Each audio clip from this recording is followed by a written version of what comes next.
মৰমৰ ছাত্ৰ-ছাত্ৰীসকল, তোমালোকৰ কাৰণে নৱোদয় পৰীক্ষাৰ যে এইটো 5 নম্বৰ ভিডিঅ', এইটো ভিডিঅ'ত লৈ আহিছো যে এটা বৰ্গৰ কালি 400 বৰ্গ মিটাৰ হলে বাহুৰ মাপ কিমান হ'ব।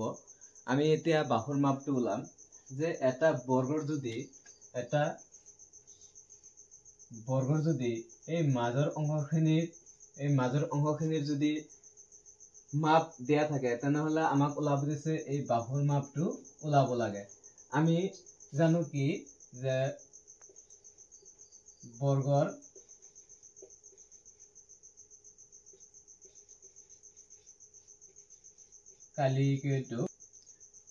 কালি বাহু স্কয়াৰ। গতিকে আমি আমাৰ ইয়াত দিয়া আছে বৰ্গৰ কালি দিয়া আছে 400 মিটাৰ স্কয়াৰ দিয়া আছে, তেনেহলে বাহুৰ মাপ দিয়া নাই।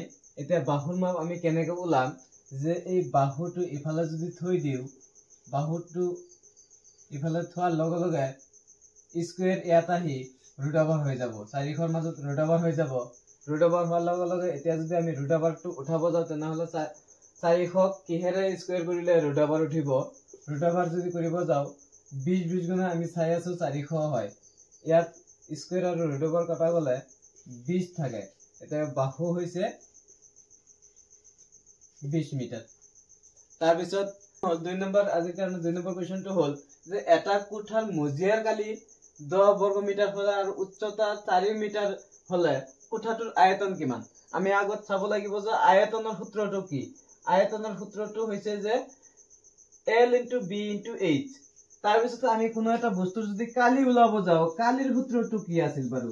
কালিৰ সূত্ৰটো হৈছে যদি আমি এটা আয়ত বা বৰ্গৰ কালি বুলি কওঁ তেনেহলে L * B। আমাক কি দিয়া আছে?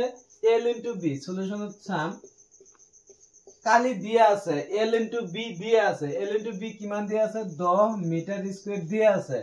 এতিয়া আমাৰ আয়তন ওলাব লাগে, তেনেহলে ইয়াৰ লগত আমি H টো পূৰণ কৰি দিম।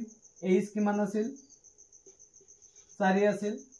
গতিকে 4 যেহেতু আছিল 4 * 10 = 40 ঘন মিটাৰ হ'ব, মিটাৰ কিউব হ'ব, ঘন মিটাৰ হ'ব। যেহেতু আয়তন ওলোৱাৰ লগে লগে বস্তুটোৰ ঘন মিটাৰ আহি গল। আয়তন কি ওলালো যেনিবা বৰ্গাকাৰৰ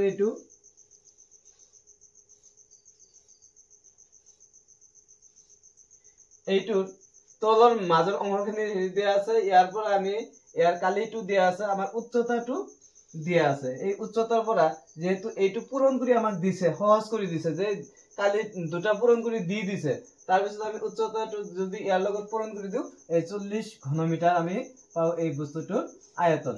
এইখিনি আছিল এইটোৰ কাৰণে।